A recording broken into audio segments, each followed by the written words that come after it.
Halo, selamat siang pemirsa IDX Channel, kembali berjumpa dalam IDX First Session Closing dan sejumlah informasi dari dunia ekonomi dan bisnis akan kami sajikan untuk Anda. Dan kali ini bersama saya David San Oval, kita jelang informasi selengkapnya.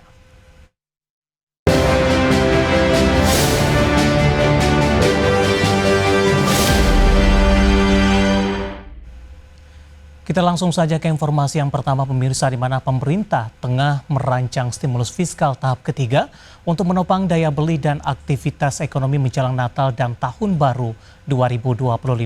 Menteri Keuangan Sri Mulyani Indrawati menegaskan bahwa fokus stimulus diarahkan pada ketahanan pangan, infrastruktur, serta keberlanjutan program bantuan ke masyarakat, di mana Menkyu juga menyebutkan stimulus kuartal pertama senilai Rp35 triliun telah rampung, sementara stimulus kedua senilai Rp24,4 triliun sedang berjalan.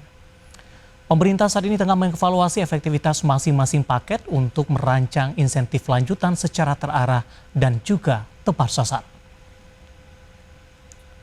KSSK akan terus berkomitmen untuk meningkatkan sinergi dan mengantisipasi risiko dari berbagai perkembangan perekonomian dan politik global, dinamika geopolitik, perubahan arah kebijakan dari negara-negara besar, dan potensi rambatannya di dalam perekonomian Indonesia dan terutama pada sektor keuangan.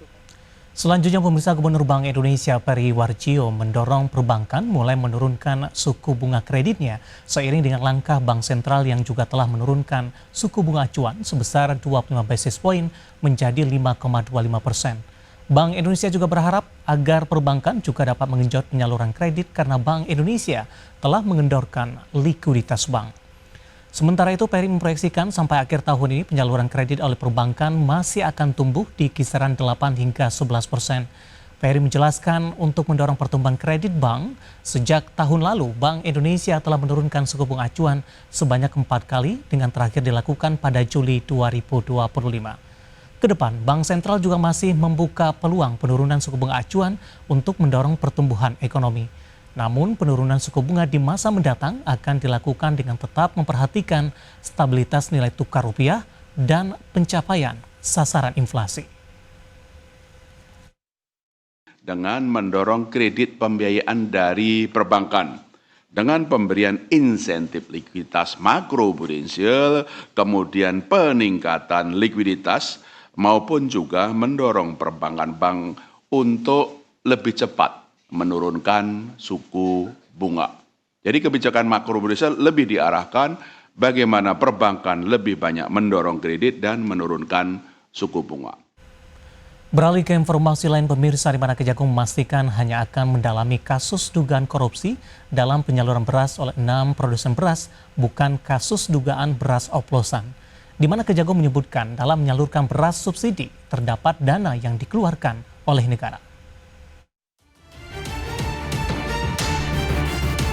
Kejaksaan Agung memastikan tidak akan ikut campur dalam pengusutan kasus beras oplosan. Kejagung memastikan hanya akan mendalami kasus dugaan korupsi dalam penyaluran beras oleh 6 produsen beras, bukan kasus dugaan tindak pidana ketidaksesuaian mutu standar beras alias beras oplosan yang beredar di masyarakat. Menurut Kapus Penkum Kejaksaan Agung Anang Supriyatna, dalam menyalurkan beras subsidi, terdapat dana yang dikeluarkan oleh negara. Jagung hanya ingin memastikan aliran dana tersebut sesuai dengan ketentuan yang berlaku. Pendalaman kasus tersebut agar kedepannya tidak ada pihak-pihak tertentu yang mengendalikan harga beras di pasaran.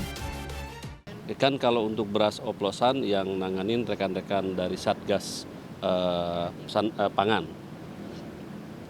dari Mabes Polri. Di samping penyelidik juga sudah mempunyai data-data, juga mintai juga keterangan dari kedua perusahaan yang hadir. Nanti ada pemeriksaan lanjutannya.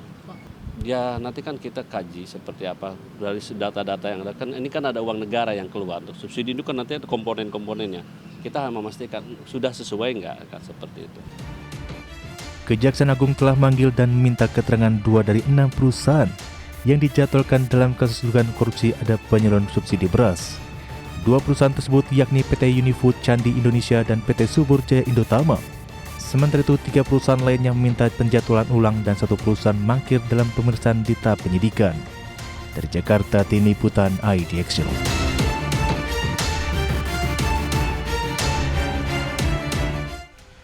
Sementara itu, pemirsa, Kejaksaan Agung telah memanggil 2 dari 6 perusahaan yang dijadwalkan dalam kasus dugaan korupsi pada penyaluran subsidi beras. Sementara 3 perusahaan lainnya minta penjadwalan ulang dan 1 perusahaan mangkir dalam pemeriksaan.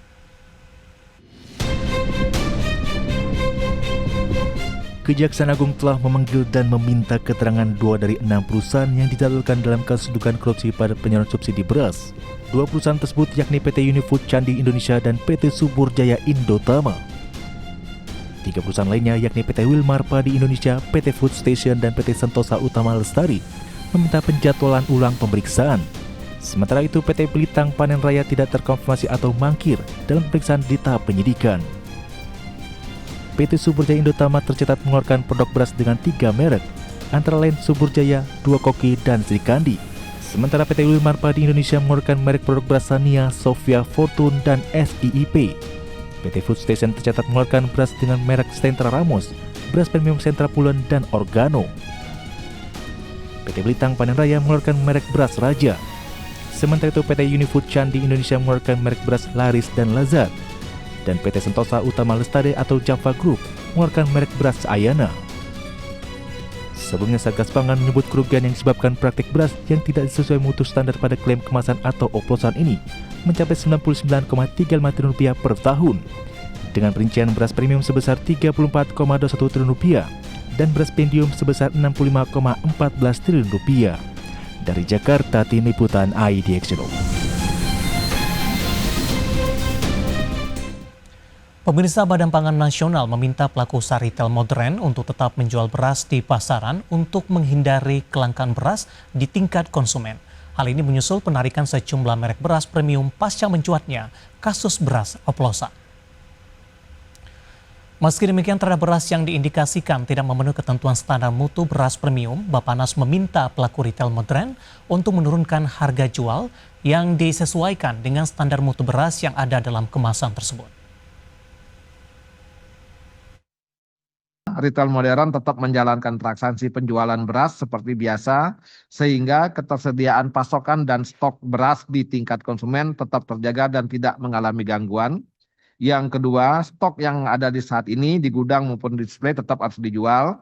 Nah, kemudian terhadap beras yang diindikasikan tidak memenuhi ketentuan standar mutu beras premium, agar dilakukan penurunan harga yang disesuaikan dengan standar mutu beras yang dalam kemasan tersebut, sehingga sekali lagi tujuannya adalah tidak terjadi kelangkaan terkait dengan beras baik di retail modern maupun di pasar-pasar.